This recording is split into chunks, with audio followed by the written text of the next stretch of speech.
Yes. Whispers in the dark alleys of Chicago never mentioned corporate accountants. Bullets and cold, hard cash were the usual currency of power, but a single encrypted ledger held enough leverage to dismantle the most feared syndicate in the Midwest. Nobody ever looked twice at Chelsea Foster. Carrying 240 pounds on a 5'4" frame, society had cruelly relegated her to the invisible background, labeling her the girl no one wanted. They made a fatal miscalculation. When a ruthless crime lord realized her brilliant mind was the only thing standing between his empire and utter destruction, invisibility transformed into a lethal, all-consuming obsession. Fluorescent lights hummed a monotonous, soul-draining tune above the sprawling cubicle maze of Oakhaven Financial Group. It was an elite wealth management firm perched on the 42nd floor of a gleaming glass skyscraper overlooking the Chicago River, dealing with clients who preferred their vast fortunes kept quietly out of the IRS's reach. Chelsea Foster sat anchored at her desk, her eyes burning from staring at the dual monitors for 11 hours straight.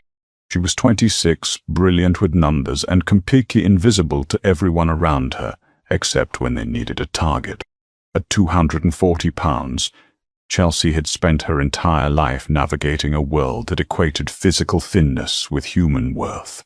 She wore loose, dark cardigans to minimize her soft, round figure, pulling her thick chestnut hair into a tight, severe bun to avoid drawing attention. It never worked. The cruelty of the corporate world was subtle but sharp. "Chelsea, honey, are you really going to eat that entire muffin?" The voice belonged to Penelope Hayes, a senior wealth manager who looked like she subsisted entirely on black coffee and Pilates. Penelope leaned against the edge of Chelsea's cubicle, her eyes dropping to the blueberry muffin resting on a napkin next to Chelsea's keyboard. A smirk played on Penelope's lips, a masterclass in passive-aggressive torment. Chelsea felt the familiar heat rise in her cheeks. She pulled her cardigan tighter around her shoulders. "It's my dinner, Penelope. I'm working late." "Right. Well, just thinking about your health," Penelope purred, turning on her designer heels. "Some of us have the company gala to think about. Not that you ever go. Arthur needs the quarterly projections by tomorrow morning. Don't fall asleep." As Penelope's perfume faded, Chelsea let out a shaky breath. She hated the sting of tears, the way her weight made her a perpetual punchline to people who barely possessed a fraction of her intellect. She was a senior forensic auditor holding a master's degree from Northwestern University, yet Arthur Sterling, the managing partner of Oakhaven, paid her half of what her male colleagues made and kept her hidden in the back office. She was the firm's secret weapon, the workhorse who untangled the most complex financial knots, but she was never invited to client dinners. She didn't fit the aesthetic of Oakhaven. Pushing the muffin aside, Chelsea turned her focus back to the SAP accounting software on her screen. She had been tasked with a routine internal audit of a portfolio belonging to a shell corporation named Corsa Holdings. Arthur had explicitly told her to just rubber stamp the reconciliation, claiming it was an old legacy account transferring funds to a real estate firm in Miami. But Chelsea's brain didn't work like that. She saw patterns where others saw chaos. At 11:45 p.m., the office entirely empty, Chelsea found the anomaly. It started as a minor discrepancy, a fraction of a percentage point in currency conversion fees routed through a server in the Cayman Islands. But as Chelsea dug deeper, bypassing Oakhaven's internal firewalls with a few lines of code she had written herself, the rabbit hole opened up. Corsa Holdings wasn't a real estate firm. It was a massive, sophisticated laundering operation. Chelsea's heart began to hammer against her ribs. She pulled up the wire transfer logs from the past 4 years. Tens of millions of dollars were being systematically filtered from illicit cash businesses, casinos, private sanitation companies, and shipping ports, scrubbed clean through high-heeled stock trades, and deposited into offshore accounts. And then she saw the name buried deep in the metadata of a heavily encrypted PDF invoice.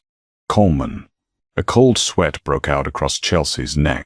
Everyone in Chicago knew who the Coleman family was. They weren't just organized crime, they were a corporate syndicate, a shadow government that controlled politicians, judges, and half the unions in the state. And Arthur Sterling, her pompous, condescending boss, was personally signing off on the laundering of their money. Worse, Chelsea realized as she stared at the screen, Arthur had been making mistakes. The recent transfers were sloppy. Millions were unaccounted for, bleeding out into a secondary hidden account under Arthur's own credentials. Arthur was skimming from the mafia. Panic seized Chelsea's chest. She was staring at a death sentence. If the Colemans found out, Arthur was a dead man. If Arthur knew she had seen this, she was a dead woman. She immediately began downloading the raw data onto a secure, encrypted flash drive she kept on her keychain. Her fingers trembled violently, misstriking the keys. She had to protect herself. She needed insurance. Just as the progress bar hit 99%, the heavy glass doors at the front of the office kicked open. The sound of heavy footsteps echoed on the marble floor. Chelsea froze, her breath catching in her throat. She yanked the flash drive from the port, shoved it into her bra, and quickly minimized the windows on her screen, pulling up a standard Excel spreadsheet just as Arthur Sterling rounded the corner. Arthur's tie was loosened, and he smelled faintly of scotch and expensive cigars. He stopped when he saw Chelsea, his eyes narrowing in suspicion. "Foster? Poster, what the hell are you still doing here?" he demanded, his voice slurring slightly. You asked for the quarterly projections by morning, Mr. Sterling," Chelsea stammered, hating how small her voice sounded. Arthur's gaze darted to her monitors. "Did you finish the Corsa reconciliation?" Chelsea swallowed hard, forcing her face to remain completely blank. "Yes, everything balanced perfectly. Just a routine transfer." Arthur stared at her for a long, agonizing moment. Chelsea prayed he couldn't hear the frantic beating of her heart. Finally, a greasy smile spread across his face. "Good girl. Keep your head down, do the math, and leave the big picture to the adults. Go home, Foster." Chelsea grabbed her purse and practically fled the building, the cold metal of the flash drive pressing against her skin, burning like a brand.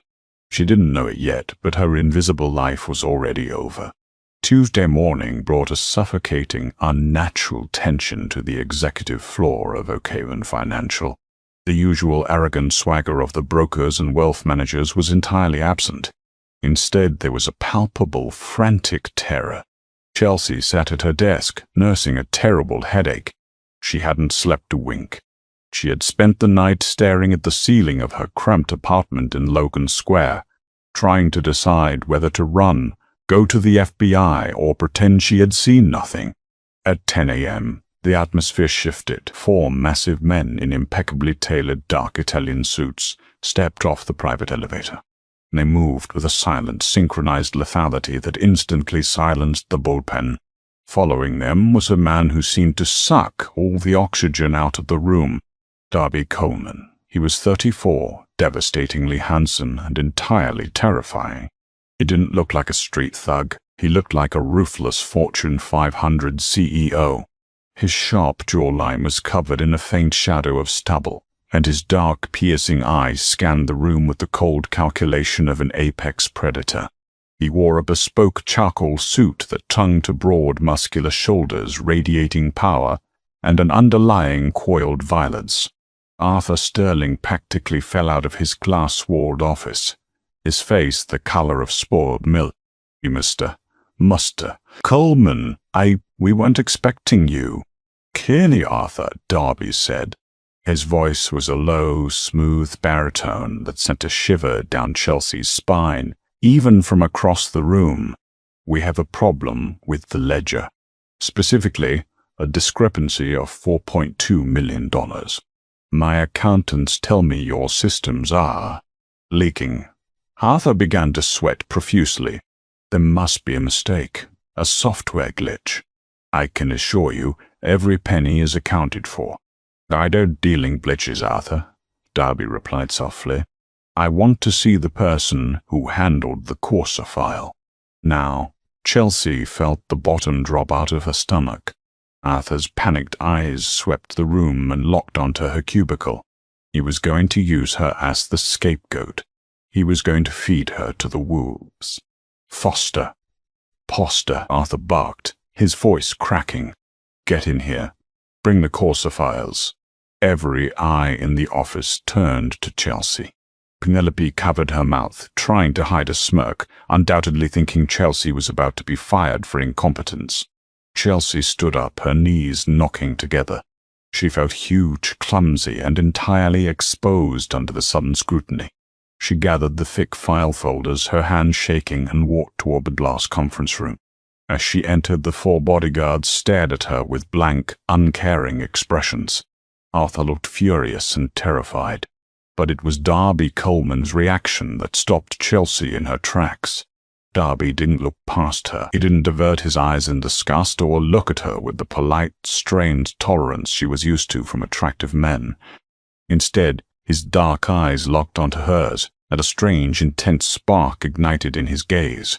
He took in her flushed, rounded cheeks, the frantic pulse beating at the base of her throat, the soft, generous curves hidden beneath her oversized sweater.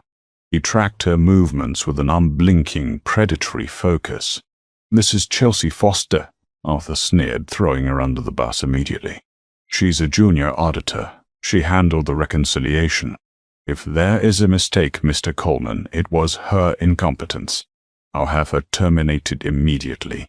Chelsea felt a hot flash of anger cut through her terror. "I am a senior forensic auditor," she corrected, her voice trembling but surprisingly firm. "And there was no mistake in my reconciliation." Arthur blared at her. "Shut up, Chelsea." Darby raised a single-gloved hand. The room fell instantly, deathly silent. He slowly walked around the mahogany conference table until he was standing just inches from Chelsea. He was incredibly tall, forcing her to tilt her head back to look at him. He smelled of cedarwood, expensive bergamot, and danger.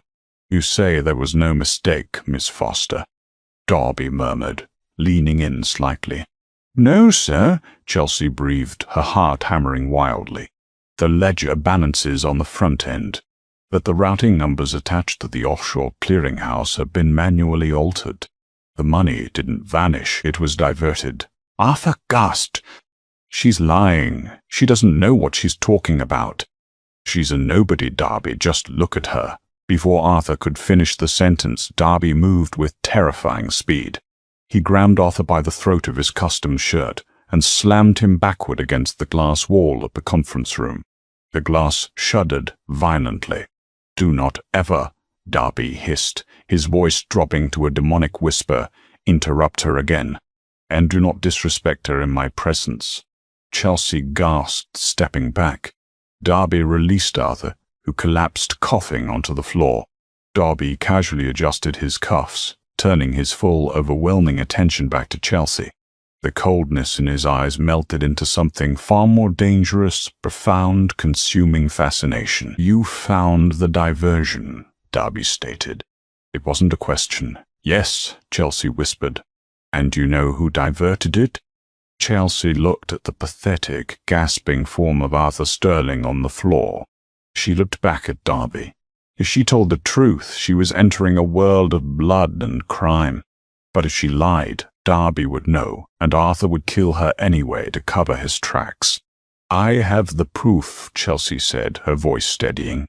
On a secure drive, Arthur created a dummy LLC named Apex Consulting. "He's been skimming your transfers for 8 months. Darby stared at her. For a woman society had deemed unworthy of notice, Chelsea Foster possessed a spine of absolute steel. Most hardened criminals wept and begged when faced with the Coleman family. This soft, beautiful woman in a frumpy sweater had just looked the devil in the eye and handed him his betrayer on a silver platter. Darby's lips curved into a slow, terrifying smile. It wasn't a smile of amusement. It was a smile of possession. "Vinny," Darby called out without breaking eye contact with Chelsea. One of the massive bodyguards stepped forward. "Yeah, boss. Take Mr. Coberly. Sterling for a ride. Have a long chat with him about Apex Consulting."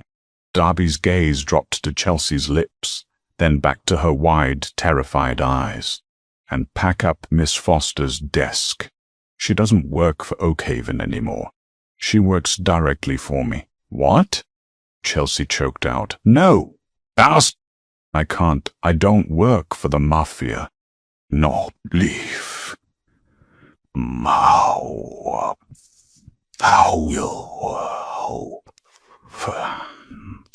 Burn. Darby stepped closer, lifting a hand to gently, almost reverently, brush a stray lock of chestnut hair behind her ear. His touch sent a jolt of electricity straight to her core. "You do now, Chelsea," he whispered, tasting her name on his tongue. "And you are going to be very, very safe." Chelsea didn't wait for Vinny to pack her desk. The moment Darby Coleman stepped out of the conference room to take a phone call, chaos erupted as Arthur realized his impending doom. In the brief window of confusion, Chelsea bolted. She grabbed her purse, shoved her way into the stairwell, and ran down 42 flights of stairs, her lungs burning, her legs trembling under her weight. She burst onto the Chicago streets, hailing a cab with frantic desperation. She gave the driver an address 3 blocks from her apartment, paranoid that she was being followed. She knew what she had done. She had exposed a man who stole from the mob, and in doing so, she had caught the eye of the most dangerous man in the city. Darby Coleman didn't just look at her like an employee. He looked at her like a starving man who had just found a feast. The intensity in his eyes terrified her far more than Arthur's threats. Chelsea ran the 3 blocks in the biting wind, unlocking the heavy iron gate to her rundown apartment complex. She sprinted up to the 3rd floor, locked her deadbolt, fastened the chain, and collapsed against the door, sobbing uncontrollably. She had to run. She needed to pack a bag, take the flash drive, and get to a bus station. Maybe Canada. Alabama. Maybe Europe. She pushed herself off the floor and rushed to her bedroom, dragging a duffel bag from the closet. She started throwing clothes into it haphazardly. Sweaters, jeans, whatever her hands touched. Crack. The sound of her front door splintering echoed like a gunshot through the tiny apartment. Chelsea froze, the blood draining from her face. Heavy, hurried footsteps moved into her living room. It wasn't Darby's men. They wore tailored suits and moved with precision. These footsteps were chaotic, heavy, and accompanied by muttered curses. "Find the fat bitch and find the drive," a rough voice growled. Sterling wants it done clean. Arthur hadn't been taken by Vinny yet, or he had managed to make a phone call before they grabbed him. He had sent a cleanup crew to silence her before Darby could officially take her under his wing. Chelsea panicked. She looked around her bedroom. There was no fire escape. The window dropped 3 stories to a concrete alley. She backed into the corner, grabbing a heavy brass lamp from her nightstand, clutching it to her chest like a pathetic shield. The bedroom door was kicked open. 2 men stood there wearing cheap leather jackets and holding suppressed pistols. The taller one grinned, a nasty yellowed smile. Well, Sterling said you were a big girl, but damn," the man sneered, raising his gun. "Make it easy, sweetheart. Hand over the flash drive and I aim for the head. Quick and painless." Chelsea squeezed her eyes shut, clutching the flash drive hidden inside her bra. She prepared for the end. Suddenly, a deafening roar shattered the window behind the men. Glass exploded inward like a tidal wave of diamonds. Before the hitmen could even turn, 3 rapid, silenced gunshots thwip, punched through the air.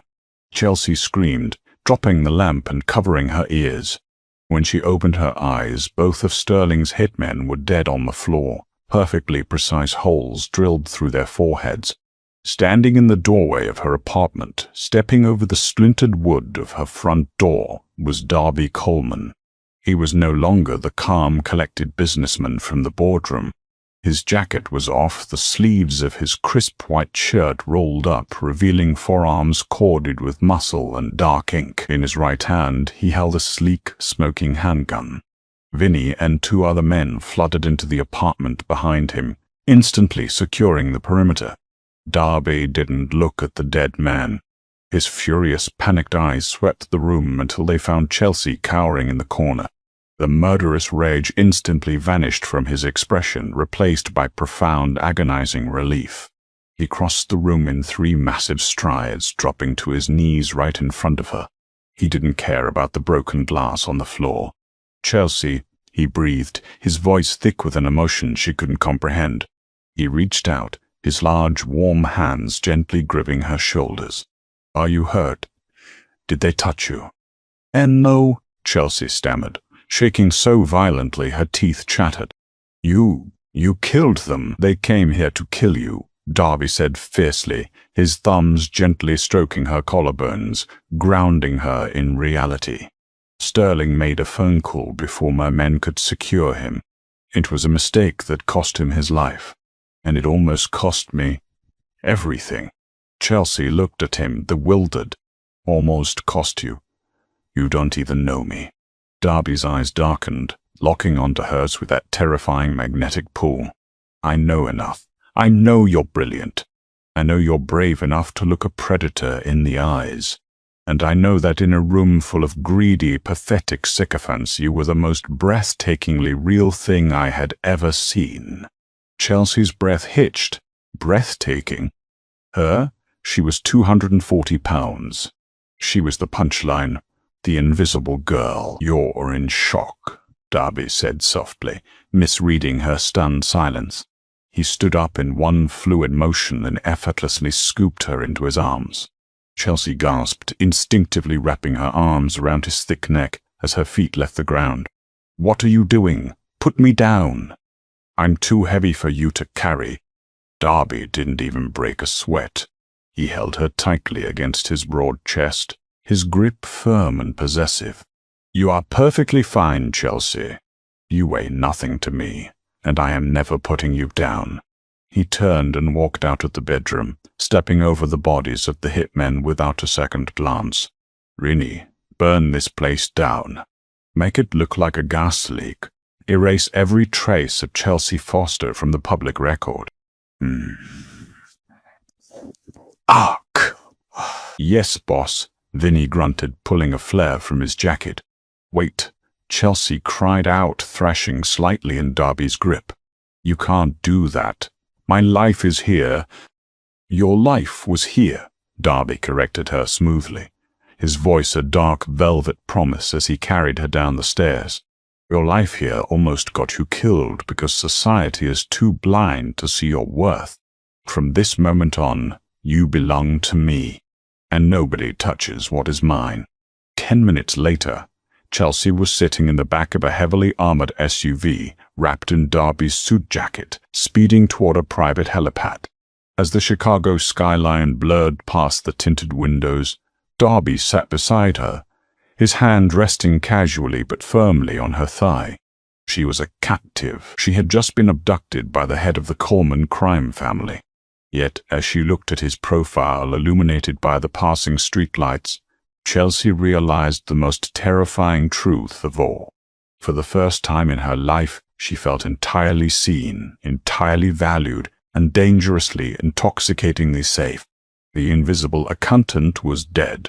The Mafia Boss's obsession had just been born. Turbulence rattled the cabin of the Augusta Westland AW-19 helicopter as it swept across the pitch-black expanse of Lake Geneva, Wisconsin. Chelsea gripped the leather armrest, her knuckles turning white. Below them, a sprawling fortress-like estate emerged from the dense pine forests, illuminated by high-grade perimeter floodlights and armed patrols. It looked less like a vacation home and more like a militarized compound for a sovereign nation. Darby sat across from her, a crystal tumbler of Macallan 25 in his hand, watching her with that same unsettling, unwavering intensity. He hadn't looked away for the entire 45-minute flight from Chicago. "Relax your grip, Chelsea," Darby murmured, his voice cutting through the noise of the rotors via her Bose headset. "You're cutting off the circulation in your hands." "You kidnapped me," Chelsea shot back, her voice shaking but defiant. "Forgive me if I'm not entirely relaxed." "I relocated you," he corrected smoothly. kidnapping implies I plan to ask for a ransom, but there isn't enough money in the Federal Reserve to make me give you back. Not, you know, trop else. The helicopter touched down gently on a reinforced concrete pad. Darby was out of his seat instantly, offering his hand. When Chelsea hesitated, he didn't force her, simply waiting with the patience of a predator who knew its prey had nowhere else to go. Reluctantly, she placed her hand in his. His grip was warm, calloused and engulfing. Inside the estate, the sheer magnitude of Coleman's wealth hit Chelsea like a physical blow. The foyer was a masterpiece of imported Italian marble, vaulted ceilings, and priceless Renaissance art. A team of staff stood at attention, their eyes strictly averted to the floor. Matteo, Darby barked to a rugged, silver-haired man wearing a tailored three-piece suit. Is the East Wing secured? Completely, boss, Matteo replied, his gaze flickering briefly to Chelsea before respectfully dropping. Biometric locks are active. The wardrobe has been stocked according to your exact specifications. Katerina has prepared a meal. Good. Increase the perimeter guard by double. If a single squirrel crosses the property line, I want to know about it. Darby turned to Chelsea, his expression softening imperceptibly. You must be exhausted and hungry. We will eat, and then you will sleep. Chelsea was ushered into a grand dining room overlooking the dark waters of the lake. The mahogany table could seat 30, but only 2 places were set, intimately close together. A feast of handmade pappardelle, braised short ribs, and fresh focaccia was laid out. Chelsea, whose usual dinner consisted of sad microwave meals or office pastries, felt her stomach rumble betrayingly. Yet her deep-seated insecurities flared. Eating in front of men had always been a source of intense humiliation. She was painfully aware of her 240 pounds, the way her thighs spread out on the plush velvet chair, the softness of her arms. She kept her hands folded in her lap, staring down at the exquisite food. Darby noticed immediately. He set his silver fork down, the sharp clink echoing in the cavernous room. Why aren't you eating? I'm not very hungry, Chelsea lied, her cheeks burning crimson.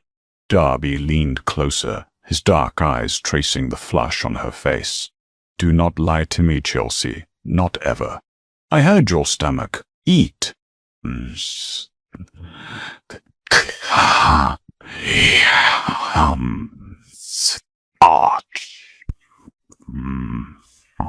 You don't understand, she whispered, looking away, her eyes stinging with unshed tears. People usually have something to say when I eat. A terrifying, icy silence fell over the room.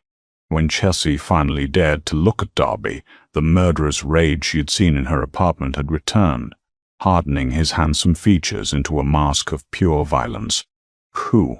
Darby demanded, his voice dropping to a lethal octave. Give me names. I will have their tongues cut out before sunrise. Chelsea gasped, horrified. No! Darby, no. It's just society. Colleagues.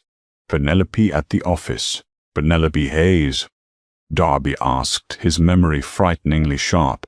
Consider her handled. Darby, stop.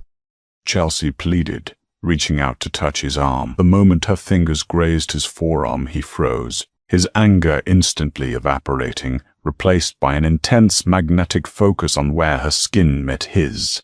You can't just hurt people because they made a snide comment. I'm used to it. I know what I look like. Darby slowly covered her trembling hand with his thumb tracing her knuckles. You have no idea what you look like. You look at yourself through the eyes of weak, blind fools who worship bone and starvation. I look at you and see abundance, softness, a woman who is entirely real. You are magnificent, Chelsea, every curve, every inch.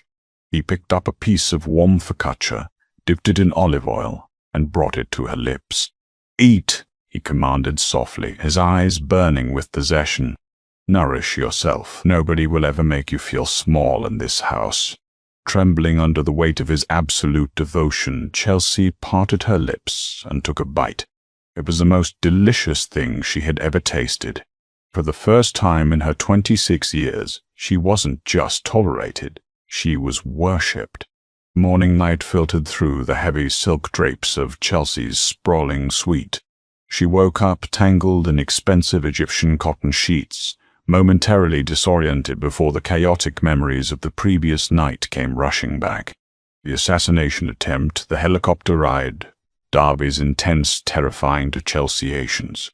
She threw off the covers and walked into the massive walk-in closet Matteo had mentioned. It was filled with designer clothing, Brunello, Cucinelli, cashmere sweaters, silk blouses, tailored trousers, all perfectly tailored to her exact plus-size measurements.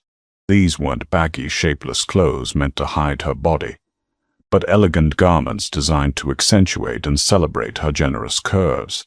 Darby hadn't just stocked a closet, he had studied her frame meticulously.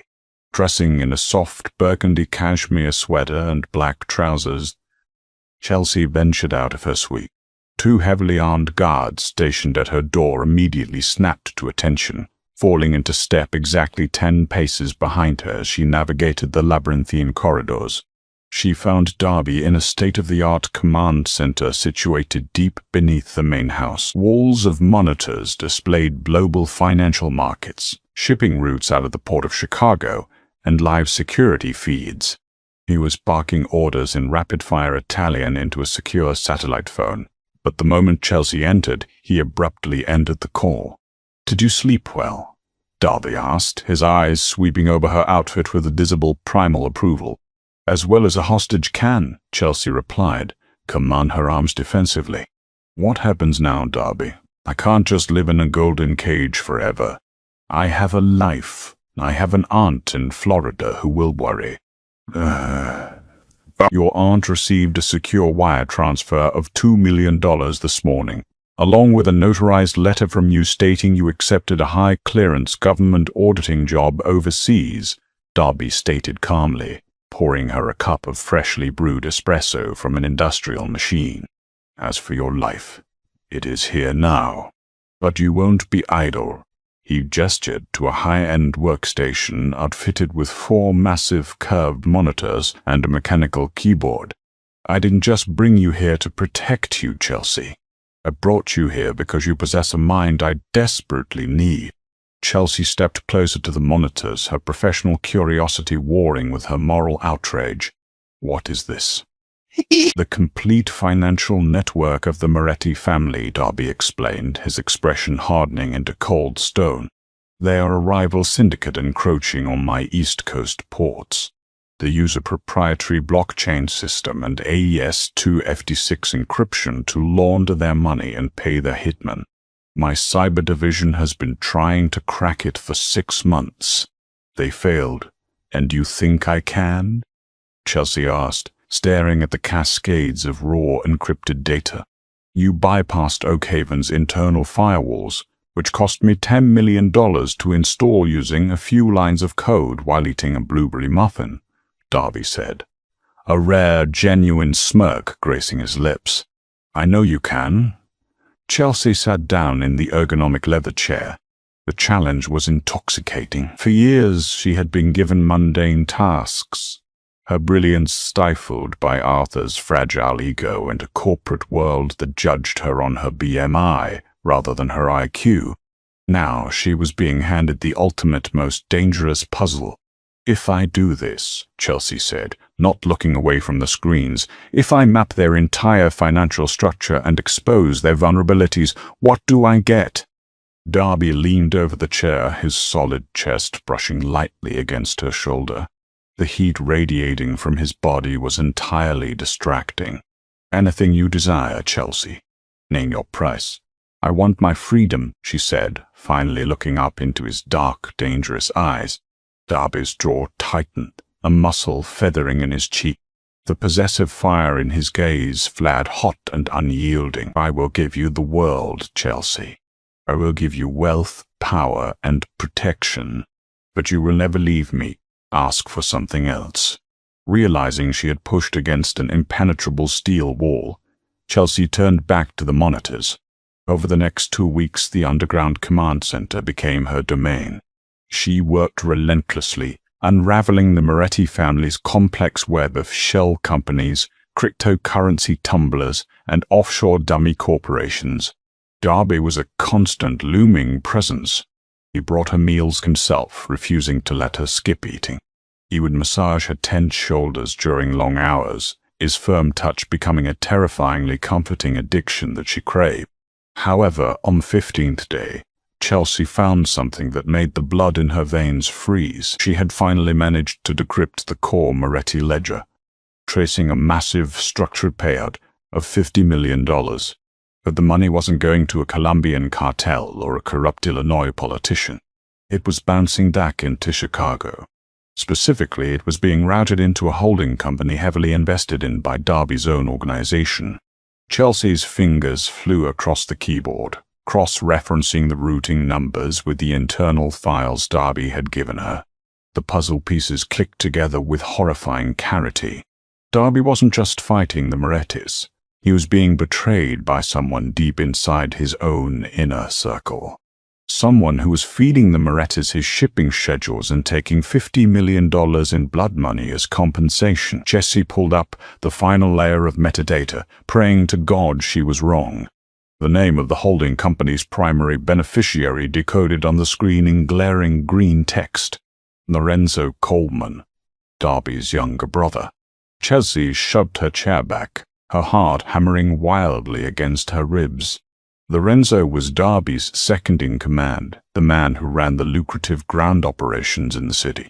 If she showed this to Darby, she would be igniting a bloody civil war within the Mafia family. You stopped typing. Chelsea jumped, a scream caught in her throat. She hadn't heard Lorenzo enter the room.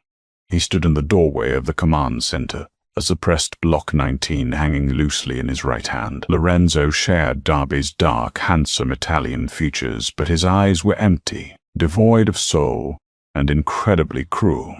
"You're a very smart girl, Chelsea," Lorenzo sneered, stepping into the room and locking the heavy steel door behind him. "Too smart for your own good. I told Darby it was a mistake bringing an outsider into the family. A fat little accountant playing with the big boys." Chelsea slowly stood up, trying to keep the massive desk between them. "You're the mole. You're selling out your own brother to the Morettis." "Business is business," Lorenzo said smoothly, raising the gun. "Darby has gotten soft. He's obsessed with you instead of running the empire. Once I put a bullet in your head, I'll tell him you were a spy for the FBI. He'll be heartbroken, but he'll recover, and I'll take my rightful place as the head of the family." Lorenzo aimed the gun precisely at her chest. "Say goodbye, Biggie." Chelsea squeezed her eyes shut, waiting for the fatal impact. Suddenly, the reinforced steel door of the command center groaned violently. A split second later, it buckled inward as a massive C4 explosive charge blew the biometric lock clean off its hinges. Smoke, fire, and concrete debris filled the room as Darby burst through the shattered threshold like an avenging demon. Lorenzo spun around, startled by the explosion, but he wasn't fast enough. Darby didn't hesitate. He didn't ask questions. He raised his own weapon and fired 3 rapid shots. The bullets tore through Lorenzo's chest, dropping his brother to the floor in a pool of expanding red. Chelsea collapsed against the desk, hyperventilating as the deafening echoes of the gunfire rang in her ears. Darby threw his gun aside and sprinted to her, crushing her into his chest. He was shaking, his massive frame trembling with a lethal adrenaline crash. He buried his face in her thick chestnut hair, breathing her in like oxygen. "Are you hurt?" Darby demanded, pulling back just enough to inspect every inch of her face, his hands frantically checking her body for wounds. "Chelsea, look at me. Did he hurt you?" "No," Chelsea sobbed, burying her face against his chest, her resistance finally breaking as she gripped his shirt. "He didn't fire. You got him." Darby pulled her tighter, kissing the top of her head with desperate, reverent fervor. He looked down at his own brother's lifeless body, his expression entirely devoid of grief, replaced only by a chilling, absolute ruthlessness. "Nobody threatens what is mine," Darby whispered fiercely into her ear, the vow echoing in the ruined room. "Not my enemies, not my blood, nobody." Gunpowder hung heavy in the subterranean air, a bitter perfume masking the monumental shift in power that had just occurred. Lorenzo Coleman lay motionless on the cold concrete, a stark reminder of the absolute, terrifying loyalty Darby commanded. Vinny and Matteo arrived within 90 seconds of the blast, their faces impassive as they surveyed the ruined biometric door and the dead underboss. "Clean it up," Darby ordered, his voice devoid of any familial grief. He didn't look at his men, his entire focus remained anchored on Chelsea, whose face was buried in his ruined, soot-stained shirt. "And initiate a total lockdown." If Lorenzo was moving money to Salvatore Moretti, he likely compromised our perimeter. Chelsea trembled, but as Darby's solid heartbeat thumped steadily against her cheek, a profound realization washed over her. She had spent her entire life trying to shrink, attempting to apologize for taking up space in a world that demanded she be small, invisible, and silent. Yet here stood the most dangerous man in Chicago, a kingmaker who had just executed his own flesh and blood without a second thought, simply because Lorenzo had threatened her. Pulling back slightly, Chelsea looked up into Darby's dark, fierce eyes. The terrified, frumpy accountant from Oakhaven Financial was dead. The woman who stared back at the Mafia boss was something entirely new. "I need to get back to the console," Chelsea said, her voice surprisingly steady, though her hand still shook slightly. Darby frowned, his grip tightening protectively around her thick waist. "Absolutely not. You are in shock. I am taking you upstairs to rest." "Darby, listen to me," Chelsea insisted, pushing gently against his chest. Lorenzo was arrogant, but he wasn't stupid. If he planned to kill me and take over, he wouldn't just leave the financial pipeline open. He was a systems guy. He would have built a fail-safe. Matteo, standing near the ruined doorway, paused. "She might be right, boss." Lorenzo managed the encrypted communications with the New York syndicates. Darby's jaw set, but he released her, stepping back just enough to let her access the undamaged half of the workstation. "You have 10 minutes, Chelsea. Then I am carrying you upstairs myself." Chelsea sank back into the leather chair. She ignored the body being dragged out of the room and focused entirely on the cascading code. She bypassed Lorenzo's personal login using a brute-force decryption script she had written in college, delving into the deepest hidden partitions of the Coleman server. 5 minutes passed in tense, suffocating silence. The only sound was the rapid clatter of Chelsea's mechanical keyboard. Then the screens flashed an ominous pulsing amber. "Found it," Chelsea breathed, her stomach plummeting. "Oh God, he did build a failsafe. It's a dead man's switch tied to his biometric heartbeat monitor." When his heart stopped, a master executable file triggered. "What did it do?" Darby demanded, leaning over her shoulder, his massive presence a shield against the glaring monitors. "It dropped the firewall on your primary Swiss accounts," Chelsea explained rapidly, her fingers flying across the keys as she tried to patch the breach. "But that's just a distraction. The real payload is a localized GPS broadcast." He sent the exact coordinates of this Lake Geneva estate, along with the security gate override codes, directly to Salvatore Moretti's secure server, and he pinged the regional director of the FBI in Chicago, an agent named Harrison Croft.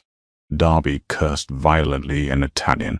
"Croft has been on Moretti's payroll for a decade. Lorenzo just handed them my fortress on a silver platter." "How long ago did the broadcast go out?" Matteo asked, drawing his weapon. 12 minutes ago, Chelsea said, her eyes wide as she looked at Darby. "They're coming.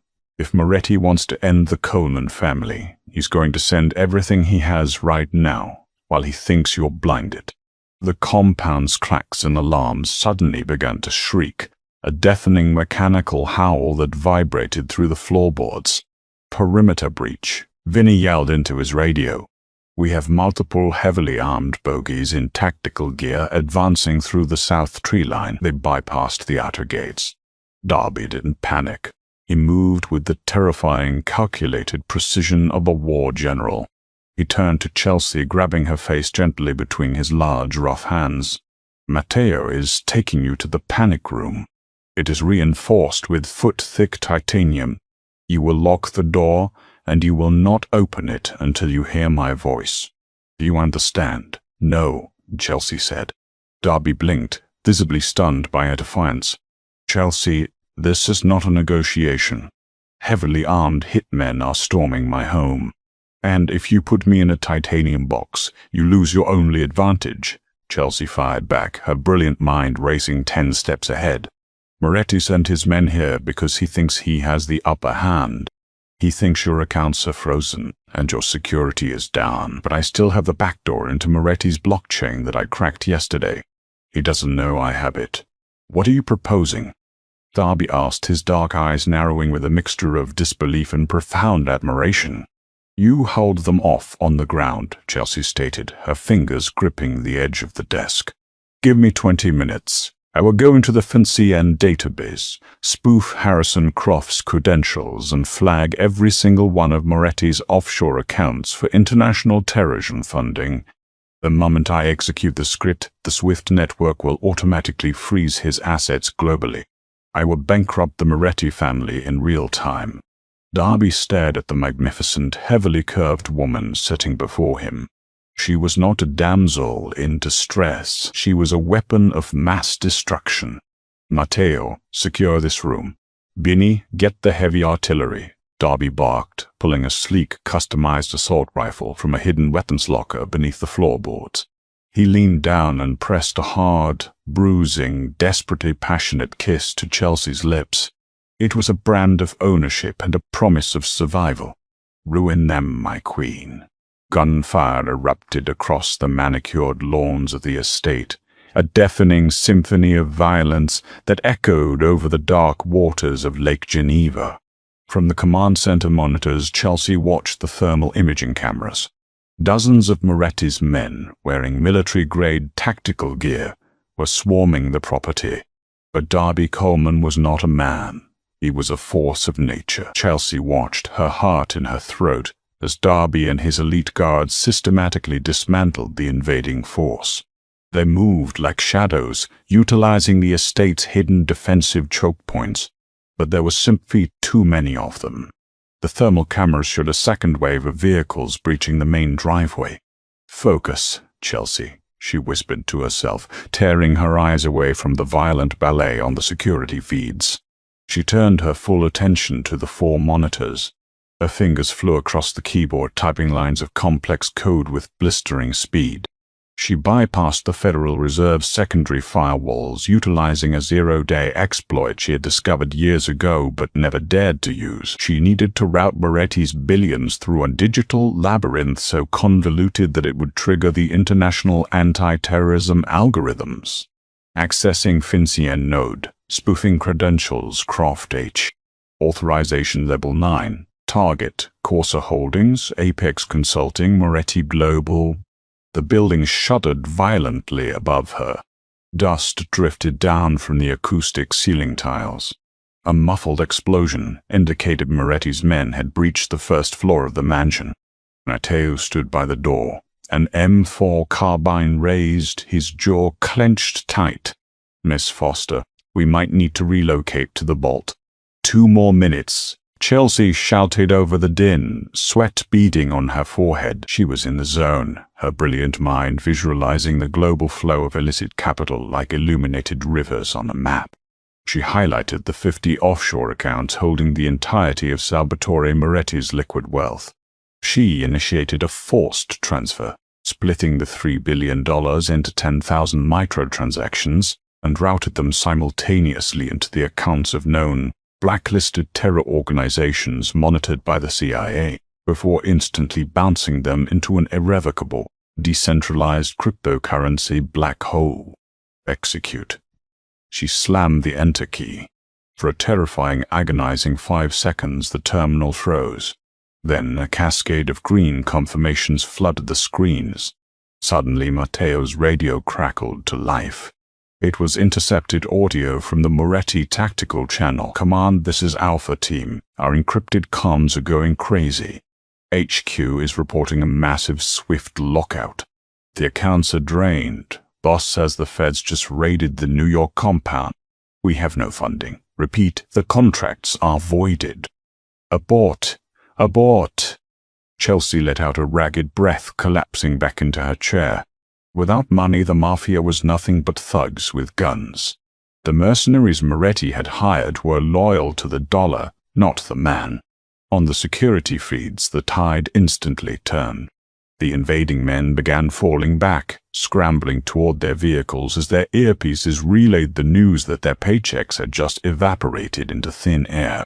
Darby's men mercilessly cut down those who were too slow to retreat. Silence slowly reclaimed the estate, broken only by the distant wail of approaching local sirens which Darby had undoubtedly already bought and paid for.